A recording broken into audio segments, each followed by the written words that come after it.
एक बार फिर से आप तीनों का स्वागत करते हुए और सबसे पहले संजय जी आप ही के साथ इस चर्चा की शुरुआत करते हुए, हम स्वास्थ्य के लिहाज से जब बात करते हैं सर, खासतौर पर सफदरजंग हॉस्पिटल की जब हम बात करते हैं, हम देखते हैं कि कैसे लंबी लंबी लाइनें लगी रहती हैं, मरीज वहाँ पर पहुँचना चाहते हैं, हॉस्पिटल्स में जाना चाहते हैं, एडमिट होना चाहते हैं अगर कुछ स्वास्थ्य संबंधी कोई दिक्कत है तो। ऐसी सिचुएशन में अभी जो हमारा करंट इंफ्रास्ट्रक्चर है उसको लेकर के आप क्या कहेंगे और क्या मैसेज देना चाहेंगे भारत 24 के माध्यम से उन तमाम लोगों को जो कि किसी भी परेशानी से सामना कर रहे हैं, उससे गुजर बसर कर रहे हैं और वो चाहते हैं कि एक बार सफदरजंग हॉस्पिटल जरूर जाएं? आपका बहुत बहुत धन्यवाद आज ये सेशन करने के लिए। एंड जो आपने सवाल रखा ये बहुत महत्व रखता है, बिकॉज अभी सारे देश में एक आकांक्षा हो गई है, जैसे आपने बोला कि हम सफदरजंग हॉस्पिटल जाना चाहते हैं। पर सबसे पहले हमें समझने की ये बहुत ज़रूरत है, कोई भी एक अस्पताल पूरी कंट्री या एक सिटी के लिए उनके सारे पेशेंट्स को केटर नहीं कर सकता। सो एक छोटा सा कंसेप्ट बताना चाहूँगा। पहले हमें वो समझना जरूरी है कि 3 लेवल्स ऑफ हेल्थ केयर होती हैं, primary, secondary and tertiary. Safdarjung primary को भी केयर कर रहा है, सेकेंडरी के लिए भी कर रहा है और टर्शरी के लिए भी कर रहा है, और यही ऑल इंडिया इंस्टीट्यूट की प्रॉब्लम है।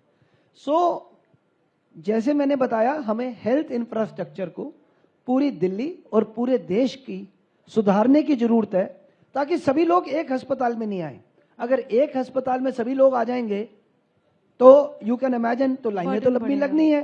और जो एक्सपर्टीज सफदरजंग हॉस्पिटल के सुपर स्पेशलिस्ट लोगों को दे सकते हैं वो दे नहीं पाएंगे, क्योंकि कुछ चीजें जो मैं प्राइमरी केयर में हैंडल कर सकता था अच्छे से, वो सिंपल खांसी जुकाम है, मुझे सफदरजंग आने की जरूरत नहीं है। मेरे को एक सिंपल अच्छी, जैसे बीजेपी गवर्नमेंट ने वेलनेस सेंटर्स बनाए हैं, जैसे हम प्राइमरी केयर सेंटर्स बनाते हैं, चाहे वो दिल्ली में है या पूरे ऑल इंडिया में है, उन जगहों पे वो सुविधा मिल सकती है। तो आपको एक छोटी छोटी चीजों के लिए और आना भी नहीं पड़ना चाहिए। अब अपना टाइम वेस्ट कर रहे हैं, अपने पैसे वेस्ट कर रहे हैं, ना तो सरकार को फायदा हो रहा है ना आपको फायदा हो रहा है, और आप समय का बर्बाद कर रहे हो। और सरकार के जो डॉक्टरों को एक उस लेवल की अपनी एक्सपर्टीज देनी है, वो आम आदमी को दे नहीं पाती।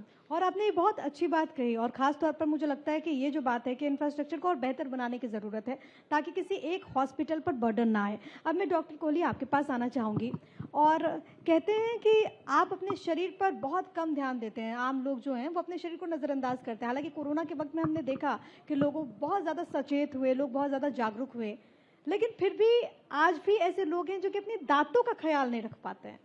क्यों ज़रूरी है कि आप अपने दांतों की हिफाजत करें? क्यों ज़रूरी है कि आपके बॉडी में अगर आपके दांत हैं, अगर आप उसका ख्याल नहीं रखेंगे तो कुछ भी हो सकता है? क्यों इसकी आवश्यकता है? देखिए, आपने बहुत ही अच्छा प्रश्न उठाया है, और इस मंच से मैं ये बताना चाहूँगा कि oral health is very important for the general health. और आज के टाइम में अगर आप देखें तो आम आदमी की आयु जो है वो आज़ादी के टाइम 37 साल थी, और आज वो 65 साल है, और जापान वगैरह में ये 100 साल है।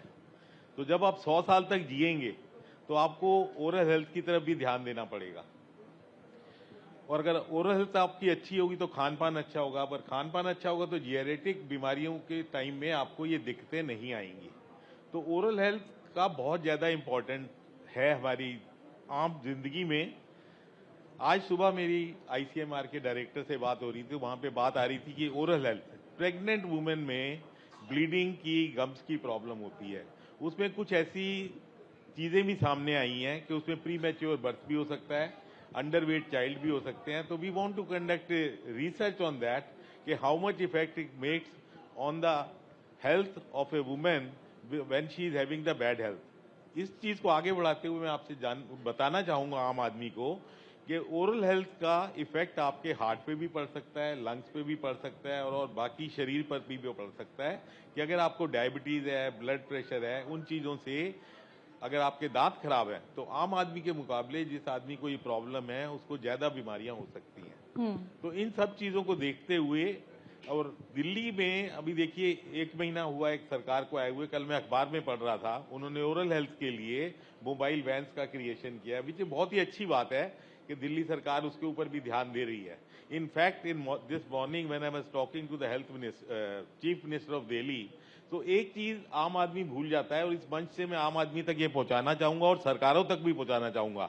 आप देखिए, जब शाम को आप सड़क पर निकलते हैं और ट्रैफिक जैम होता है, उसके बीच में से कोई एम्बुलेंस होती है और फंस जाती है, तो उसमें देखिए एक आदमी की जिंदगी का सवाल होता है। तो मैं चाहूंगा कि दिल्ली सरकार इसके ऊपर ध्यान दे कि एक सेपरेट लेन बनाई जाए, जिससे कि एक आदमी की जिंदगी को बचाया जाए। जो 2 घंटे में पहुंचेगा उसको 10 मिनट में अस्पताल पहुंचा जाए।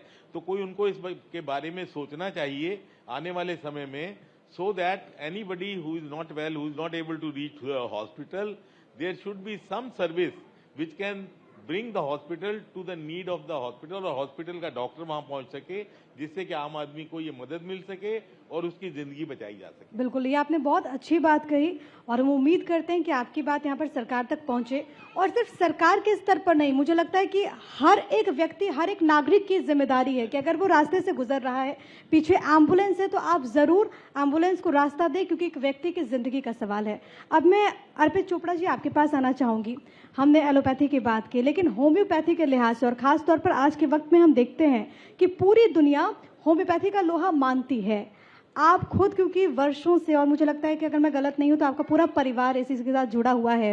मैं जब आपके बारे में पढ़ रही थी तो आपने कई देशों में जहां पर होम्योपैथी बैन है, वहां पर भी आपने मरीजों का इलाज किया है होम्योपैथी के जरिए। क्या आपको डर नहीं लगता कि WHO की दौड़ से आप बाहर हो जाएंगे?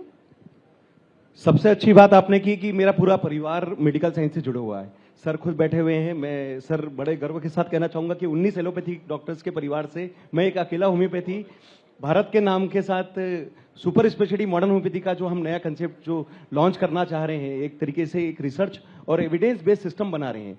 चूंकि मैम ने बात की WHO की, तो निश्चित रूप से हमारी भी ये कोशिश है कि दुनिया में जितनी भी 70 से 80% बीमारियां जिसमें रिसर्च हो रहा है, सभी सिस्टम काम कर रहे हैं, उसमें हम होम्योपैथी से सुपर स्पेशलिटी कंसेप्ट बनाकर उन बीमारियों पर एग्रेसिव ट्रीटमेंट लॉन्च कर सके।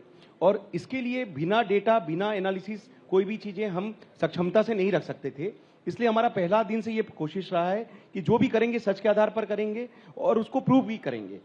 इसलिए करीब 3000 से ज्यादा पेशेंट्स का डेटा जो सर हमने कंपाइल किया है, एक तरीके से हम WHO को सबमिट करने की तैयारी कर रहे हैं। मैं आपके प्लेटफॉर्म से ये मैसेज देना चाहूंगा कि जिन देशों में होम्योपैथी बैंड होने की जो बात आप अभी जो पूछ रहे थे या कह रहे थे, उसका मेन रीजन भी यही है कि जहां जहां उनसे पूछा गया कि आपको एविडेंस बेस्ड सिस्टम देना है, तो वहां पर अगर उन्होंने नहीं दिया, वहां के देशों के जो प्रचलित डॉक्टर्स थे, अगर उन्होंने उस जवाबदारी को पूरी तरीके से नहीं निर्वहन किया, इसलिए वहां की सरकारों ने होम्योपैथी को बैंड करने के लिए एक डिसीजन लिया कि कहीं ये दवाइयां केवल प्लेसिबो इफेक्ट के कारण काम कर रही है, केवल साइकोलॉजिकल इफेक्ट के कारण काम कर रही है। एक्चुअली जब तक रिपोर्ट्स में उस चीज की पुष्टि नहीं होगी तो कोई भी मेडिकल साइंस उसको पूरी तरीके से अडॉप्ट नहीं कर पाता।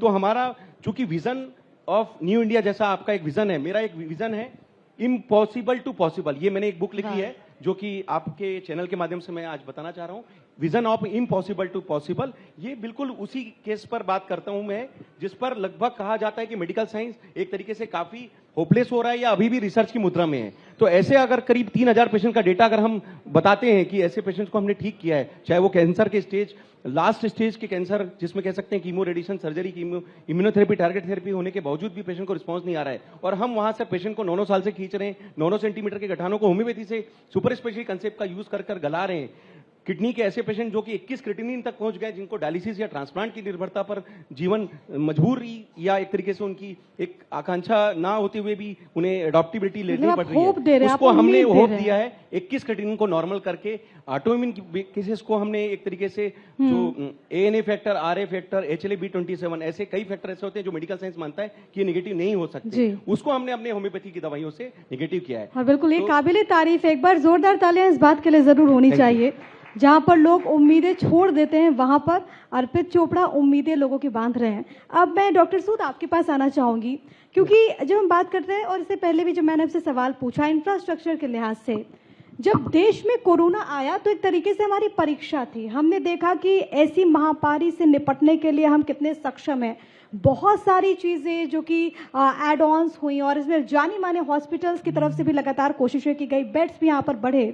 लेकिन मैं आपसे जानना चाहूंगी, क्योंकि आप एक सिस्टम का हिस्सा हैं, मैं आपसे जानना चाहूंगी कि कोरोना जैसी किसी भी बीमारी के लिए आने वाले वक्त में और अभी मौजूदा वक्त में हिंदुस्तान कितना तैयार है? हिंदुस्तान, आपको ये अश्योर कर सकता हूं, वर्ल्ड में cheapest and among the best health care देता भी है कुछ जगहों पे, और ये कैपेबिलिटी रखता है। मैंने यूएसए का स्टैनफोर्ड देखा हुआ है, ऑस्ट्रेलिया का हेल्थ केयर सिस्टम देखा हुआ है। मैं खुद हेल्थ केयर का कम्युनिटी हेल्थ एंड रिसर्च का WHO फेलो हूं, तो I can assure you we can give the best. But जो आपने बोला कितना तैयार है, हमें अर्जेंट डेवलपमेंट ऑफ इंफ्रास्ट्रक्चर, जो हमारी सीएम मैम ने और प्रधानमंत्री जी मोदी जी का भी एक विजन है कि we have to work in health care in a war footing manner.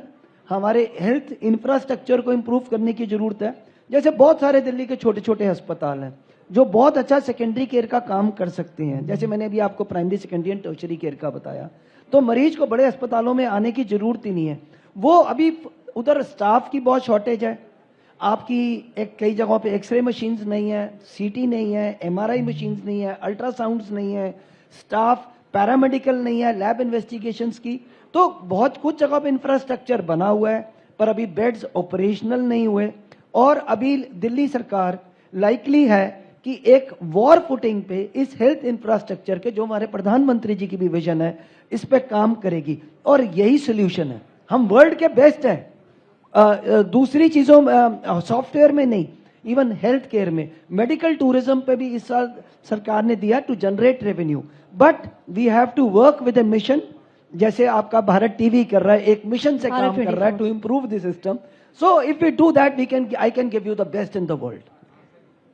तो एक बार इस पर आप कहीं ना कहीं सब्र कर सकते हैं, जैसा कि आपने कहा कि हमारे पास बेस्ट चीजें हैं, हालांकि एड ऑन्स की जरूरत हमेशा होती है। हमारे डॉक्टर्स बेस्ट हैं, डॉक्टर्स बेस्ट हैं, और आप हमारे बीच में सिर्फ उनको ठीक से एफिशिएंट सिस्टम को एफिशिएंट बनाना है, डिसीजन मेकिंग क्विक करनी है, मैन पावर कम है, उनको एफिशिएंट भी बनाना है, प्लस उनको रिक्रूटमेंट करनी है। तो lot of decisions have to be taken. उन्होंने लाइक अभी बताया गया, डबल इंजन की सरकार है, things are going to be easier now. आप सफदरजंग में देखिए, we are doing everything. It is among the best right now in India where I have worked, and the rest of Delhi can also become like that. ठीक है, अब doctor Kohli आपके पास मैं आना चाहूंगी, और प्रश्न ये है क्योंकि आपने कहा कि oral health is very important for general health, लेकिन फिर सवाल होता है कि आप दांतों की देखभाल कैसे कर सकते हैं। मैं चाहूंगी कि आज भारत 24 के माध्यम से इस प्लेटफॉर्म पे आप हमारे तमाम दर्शकों को ये बताएं कि लोग अपने डे टू डे लाइफ में अपने दांतों की हिफाजत, उसकी देखभाल कैसे कर सकते हैं। सबसे पहले तो मैं जगदीश चंद्रा जी का धन्यवाद करूंगा कि रेगुलर इंटरवल पे 2 महीने बाद, 3 महीने बाद ये कार्यक्रम करते हैं। पीछे इन्होंने डॉक्टर सरीन को, डॉक्टर गुलेरिया जैसे प्रमुख डॉक्टरों को यहाँ मंच पर बुलाया और लोगों को जानकारी दी।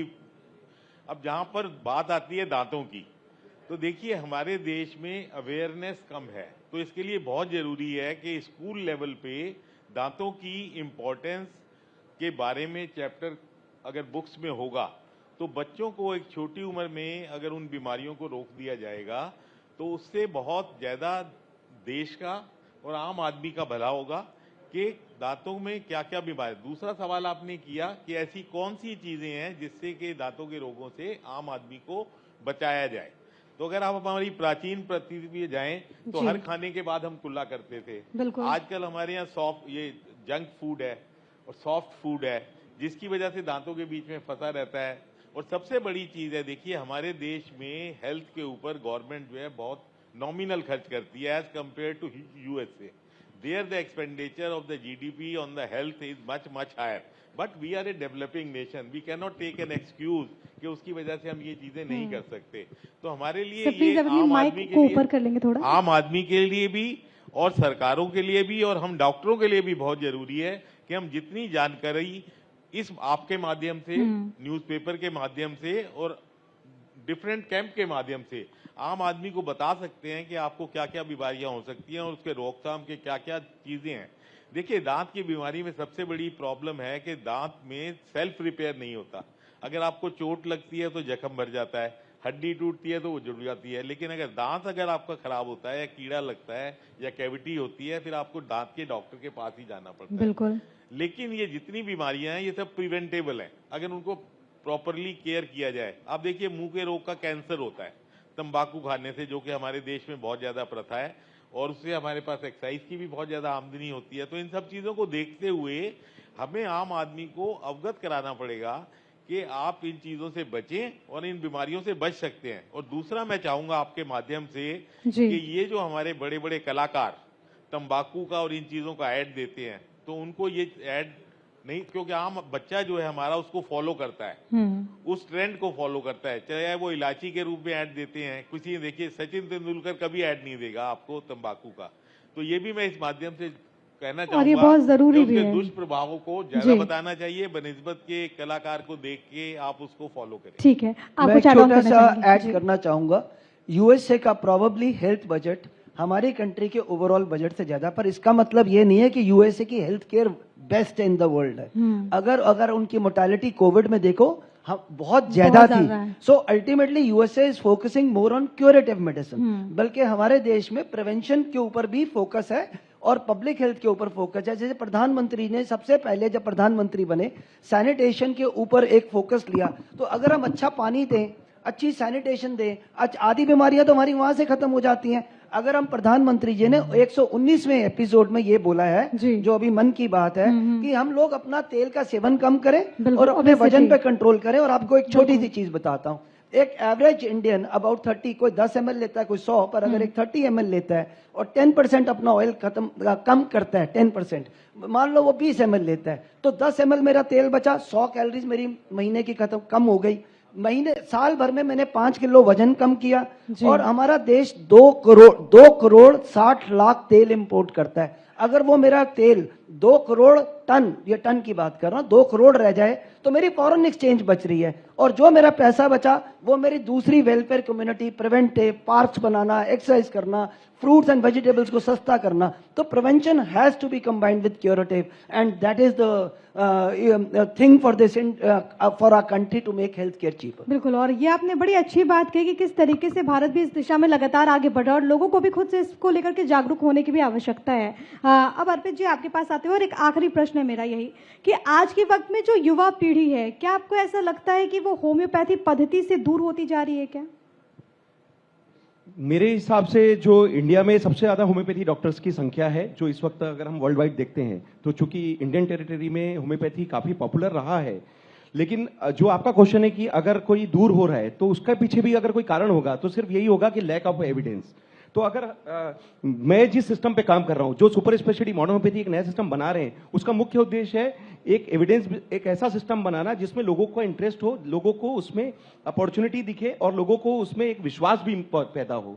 तो कहीं ना कहीं जब ये थ्योरी हम आगे WHO को सबमिट करने की तैयारी कर रहे हैं, तो निश्चित रूप से जब ये डॉक्यूमेंटेशन प्रोसेस को आगे बढ़ाएंगे, तो जब ये रिसर्च टॉपिक पढ़ने में आएगा, तो होम्योपैथी जो स्टूडेंट्स हैं या फिर मेरे जो कलीग हैं, उनको एक कॉन्फिडेंस आएगा कि होम्योपैथी में भी क्रिटिकल, सर्जिकल या ऑटोइम्यून या लास्ट स्टेज के पेशेंट या इमरजेंसी मैनेजमेंट, इवन कोमा के पेशेंट्स को भी डील किया जा सकता है।